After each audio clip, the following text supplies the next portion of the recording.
Welcome back to the morning show here on Arise News. A peaceful protest against demolitions and forced evictions across Lagos State turned chaotic on Wednesday after police fired tear gas at demonstrators near the Lagos State House of Assembly in Alausa, Ikeja. The protest, led by displaced residents from Makoko and other affected communities, drew traders, women and civil society groups demanding an end to demolitions and urgent government intervention. Arise correspondent Oluwatosin Balogun filed this report.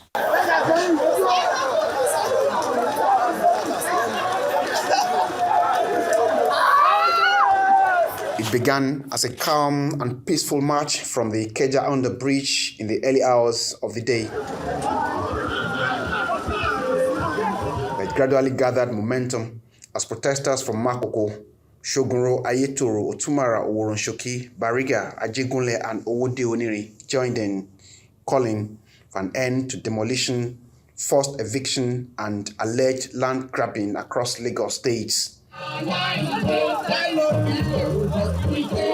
The protesters condemned the actions of the Lagos State government, calling for an immediate halt to demolitions in Makoko and other vulnerable communities, as they alleged that displacement and loss of livelihoods have worsened living conditions and, in some cases, led to the death of affected Lagosians. They demolish our market without any information. The land grabbers, and they comply with the Attorney General of the Lagos State without any information given to the market general, without any letter. So we just discover that during the midnight, they come there to come and demolish our market. We are using this opportunity to tell Sanwo-Olu for his assistance. We know that he's already here all the situation of this country, of this state, by demolishing so many markets. I think you are hear what they are saying from our speaker there now, saying that they destroyed Makoko, all those areas. Is that a progress? To go to shop, buy food, do this and that. Even the children to go to pay the school fees of the children is wahala. Nobody to help. And we have been coming to governor's office more than 6-7 times now. Please help us to plead for them to help us. Our demands are for the Lagos State Governor, Baba Jude Sanwo-Olu, to completely halt all ongoing demolitions in Makoko. We're talking about demolition teams sanctioned by the state government that had fired tear gases at a 4-day-old baby, that have, by their actions, caused the deaths of women, children, men, and able-bodied young people that are supposed to be contributing to the economy of this state. We're also asking that there should be compensation to victims whose houses have been illegally demolished. Tension rose as the procession reached the Lagos State House of Assembly, where protesters attempted to engage lawmakers and present their grievances. But men of the Lagos State Police Command deployed for the protest won't let them, as they fired tear gas canisters to disperse the crowd, triggering panic and abruptly ending the protest with some of the protesters arrested. The Lagos State Commissioner of Police, Olorundare Jimoh, has, however, defended his men's action, saying the protesters ignored repeated warnings and attempted to surge towards the House of Assembly. We ensure adequate security for them to get to this point. And they said in large number they want to surge into the House of Assembly, and that cannot be allowed. All protests are done at the entrance of the House of Assembly, not blocking the highway. So the 4 members of the House of Assembly came and equally addressed them on the need to be peaceful and told them that they have heard them. They will take their grievances to the leadership of the House, who will channel it to the appropriate government authority. But subsequently, people were locked up in traffic. Some have medical issue to attend to. Some have their workplace to go to. Some want to travel out. And we have to use the minimum force to dispatch them from the public road, which they are blocking. And that is to let you know that nobody fire any shot from any rifle. No gunshot was fired. What we use is the minimum force that is allowed in protests when people become rioters. Nobody's killed, nobody's injured, but we've been able to successfully dispatch them. Human rights activist Yemi Adamolekun is among Nigerians condemning the actions of both the police and the Lagos State government describing the demolitions and the use of tear gas on peaceful protesters as illegal and unjustified. When people have to run because their eyes are watering, their throats are hurting, people are carrying babies, people have children. Let's not forget the context. The context is that their homes have been destroyed. So people came with everything, with children. So how is firing tear gas minimum force? When tear gas affects your eyes, affects your ability to speak, and then everybody then scatters. The point of this thing is Lagos is acting illegal, and they're then using police force to try and keep people from not speaking about what is affecting them. For now, uncertainty surrounds what comes next as affected residents await government's response and clarity on compensation, resettlement, and even future demolition plans, because according to them, they don't know whose house may be next. Well, those disturbing scenes you just saw in that report are a product of the rising tension between the state authorities and the victims of such displacements. We're now being joined for a direct account by Honorable Jude Ojo, who represents evictees from Ilaje Otumara community. Our mission is to find out the extent of Lagos State government's interaction with the affected persons and communities and the nature of demands on the table, including compensation for lives and property lost, possibility of concessions, and the way forward. Good to have you on the show, Honorable Ojo. Good morning. Good morning. Thank you for having me. All right. Thank you for joining us. Now, I want to ask you of your personal experience of these demolitions and maybe the loss of lives and poverty felt in your community. I know that in Makoko, I read the account of a man, Papa Amosu, who lost his 3-week-old daughter after the tear gas incident, and his wife fell into the lagoon or went into the lagoon reportedly because of the tear gas, and his 3-week-old daughter drowned. I want to know, in your community in Ilaje Otumara, what's been going on, if there's been loss of life and property, and what your experience was like. Thank you so much. Talking about the experience wasn't a pleasant one at all. Very, very traumatic and horrible experience. Situation where you have government discussing regeneration, upgrading and development with members of the community suddenly turned out into demolition, an unexpected demolition. It wasn't a very pleasant experience. And the trend has continued from Otumara, Oworoshoki, Makoko and all that. But the issue is this. Before government can carry out demolition, I'm not a lawyer, but I've been privileged to discuss with some lawyers. There must be what we call a contravention notice. After the contravention notice, you should come with a quit notice. After the quit notice, then you must come with demolition order from the court. This demolition order, at least before you can get out from the court, the people of the community will have been given the privilege of fair hearing at the court before court can issue a demolition order. But in this case, the process was not being followed. Most of these communities are having court judgments from Court of Competent Jurisdiction in Lagos State, High Court of Lagos State, that protected these communities from these such barbaric acts. So it's so unfortunate. It's not a pleasant experience at all. And looking at people dying, people are traumatic, shocked, and a lot of people have died. Some died instantly, some died along the process as a result of the inhuman and illegal demolition and forceful eviction from the communities. Like we are seeing in the case of Makoko, a baby of about 3 months, a lady who gave up the ghost under the intense smoke of tear gas.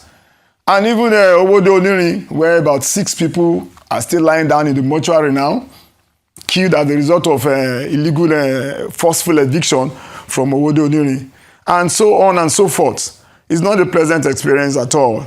And talking about government engagement, like I did said, under Lasura, we initially saw a kind of a press briefing from then the Commissioner for Town Planning, I think Salako, that the government is going to do regeneration, upgrading and development of Otumara along with other communities. And based on that, we were worried. If you are going to regenerate, develop our community, we must be in the known, we must be carried along. And we put up a letter to the governor. And eventually we were invited through Lasura, having discussion with Lasura on how to regenerate our community, what kind of buildings are going to be built, how are we going to benefit, what preference is going to be given to the indigene and the occupier of the community as we speak. Those were the discussion. What kind of structure are we going to have? Institute upgrading? Are we going to have rising of what? And the modalities of the people of the community, how are they going to repay back? Because it's not going to be free, but it's not going to be something that will be out of the reach of the less privileged. Those were the discussion. But suddenly, on February 11th, LAPSCA, that was never in the discussion, was never in the picture, came into the community in large numbers with some staffs and policemen wearing masks, carrying baton, carrying gun. I don't expect them to come into that community that way, but along the line we approached them, and the answer we got from Boyega that led the enforcement unit of LAPSCA said we should go to their office. Their own is to come and just mark the building. If you have any inquiry, we should go back to the office. And so we were not comfortable with that kind of treatment. Immediately on that 11th of February, we protested to the local government. And the then local government chairman, in person of Mrs. Omolola Esen, said, she's not aware. We dropped a letter with her. On the second day, being 12th of February, we proceeded to governor's office. We protested. We dropped letters with assembly, we dropped letters with the governor, we dropped with to the general of the federation. We went to Lasura office to drop our letter. Likewise, LAPSCA office. Even at LAPSCA office that day, one of my men, Afar Yusuf, was maltreated. That when they came to our community yesterday, the guy was saying, no, you cannot do this, it's not simply for agitating. But eventually, Architect Oki said they should leave the guy. So we dropped our letter and we left. The letters that you dropped, yes. What are the demands? The letter were, number one, calling the attention of the governor and all stakeholders to what has happened. We've seen something different from our previous discussion. Okay. Secondly, you cannot ask us to leave this place without making some provisions for us as far as Nigerian constitution is concerned, of which you all swear on oath to uphold. In terms of relocation? In terms of relocating us, if we must be relocated. Okay. So nothing was done, but all these letters were to, first and foremost, attract the attention of the governor. As we speak up to today, the governor is yet to utter a word on this. Well, the governor spoke yesterday, and it was widely reported. I don't know if you followed it. I think he met with MDs and chief executives of, grade A companies, and part of what he said essentially was that he was doing everything that he's doing in the interest of the people, and that the rate at which, he mentioned Makoko, in particular, that the rate at which they were moving closer to the third mainland bridge and occupying illegal spaces. He mentioned illegal shanties and everything. That is duty bound, to protect lives and property, and that people will see ultimately that he means well for the people. Are you satisfied with what the governor is saying? I am not satisfied, and I will tell you why I'm not satisfied. Number one, when they were coming to Otumara community, they said they want to clear buildings under power line. In Otumara community, there is no power line. Again, they said they are going to take some setback from the canal and drainages. At the end of the day, the whole community was demolished. Nothing like setback. The regulation of urban planning says 30-meter setback. Now they are talking about 100 and some other, but don't let us go there. In Otumara, nothing like setback. The whole community, even in some other communities were demolished along with Otumara, like Baba Ijora, like some part of Fati Regun that happened, number 12 Fati Regun and some other areas, some part of Yagon were also demolished. So, why I will not also agree with what the governor is saying, most of these demolished area, we are already seeing adverts all over the places, how much they are going to sell plot of land, the kind of estate they are going to build there. So who is fooling who? If you are saying this is what you want to do, we are not only going to listen to what you are saying, we also want to see that the right thing is being done. So telling us that, look, what you are doing it for the interest of the people. There are better ways to approach. You could as well come into this community. When you say you are clearing, like Makoko, for example, 30-meter setback or 100-meter setback, and the people have agreed with you. Why did you have to extend beyond the agreed meters that you claim you want to claim? So for the like the governor is saying, like the commissioner of police is saying, they are only giving a kind of defense to their action that they already realize that is very, very inappropriate. Okay, so I want to ask now, Honorable Oja, are you saying that the government has not tried to relocate any of the members of the Utumara community? Government have not made any tangible attempt to relocate people. And I will tell you this. One, when they demolished the community of about 105 years, somebody along those who are trying to play some rules for the government came around and said people should come and take compensation. And personally, I was invited. And I decided, look, I won't allow anybody to just come and corner me in a way that I won't know how to explain myself to come out of it. So I did not go. But after much pressure, I have to go there with about 50 people, along with our NGOs and lawyers. Because if you want to do anything, let people know that yes, this is what is actually happening. And when we got there, instead of this gentleman to address the issue on ground, you can't tell me you are offering compensation of 2,500,000 to people. Are you compensating for the life loss? Are you compensating for the trauma? Are you compensating for the building? Are you compensating for the land?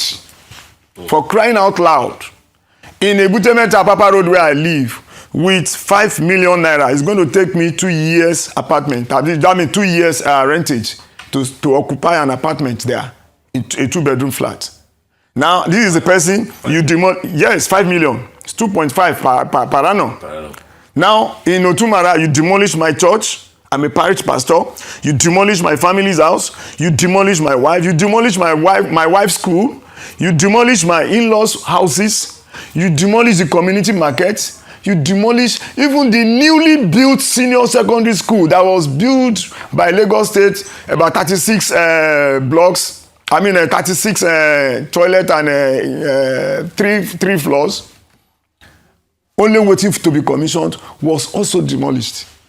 What kind of inhumane treatment is that?